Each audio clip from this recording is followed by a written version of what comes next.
माकी रसोईमध्ये आपले खूप खूप स्वागत आहे. आज मी तुम्हाला कढीपाल्याचा काढा करून दाखवणार आहे. मायग्रेनसाठी एवढेच पानं घ्यायची.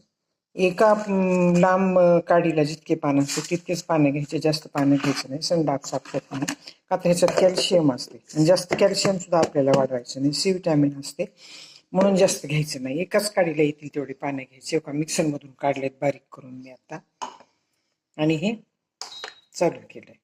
ह्याला उकळेपर्यंत जास्त ठेवायचं. उकळलं की ह्याला लहान करायचं, म्हणजे उकळून उकळून ह्याचा अर्क चांगला उतरतं. ह्याच्यामध्ये 2 ग्लासचा 1 ग्लास करायचा आणि प्यायचा. छोट्या ग्लासने बरं का, ह्या ग्लासने. आता ह्याला चांगलं उकळू देते. ह्याच्या नाश्त्यात सुद्धा नाकात घालायचं बरं का. एक काडी घ्यायची, ती कुटायची आणि एक एकच थेंब नाकामध्ये टाकायचं आणि पालतं असं डोकं करून झोपायचं. खाली दिवाणच्या खाली डोकं करून झोपायचं, म्हणजे ते नाकात जाते, डोक्यात उतरते, डोक्यातून शिरात उतरते. खांदे आणि मायग्रेन ह्याच्याने कमी होते बघा दुखायचं.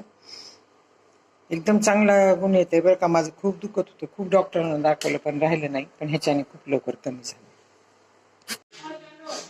आता बघा ही काढा असा तयार झाला. ही मायग्रेनसाठी खूप चांगला आहे बरं का. डॉक्टराच्या हेलपाटे घालण्यापेक्षा आणि डॉक्टरांना दाखवण्यापेक्षा ही मायग्रेनचा काढासाठी तुम्ही कढीपाल्याचा काढा घ्या आणि त्याच्याने मायग्रेन कमी होतंय बरं का. अगोदर 8 दिवस घ्यायचा आणि पुन्हा 1 दिवस 8, 3 महिने घ्यायचा. त्याच्याने खूप छान थांबते बरं का मायग्रेन दुखायचं. दुखतच नाही मायग्रेन, पुन्हा तुम्हाला आठवण येणार नाही मायग्रेन आहे म्हणून आपल्याला. तरी माझा हा कढीपाल्याचा काढा तुम्हाला आवडला असेल तर सबस्क्राईब करा, लाईक करा, बेल आयकॉन क्लिक करून कमेंटमध्ये मला सांगा की तुम्हाला माझा हा काढा कसा वाटला. धन्यवाद.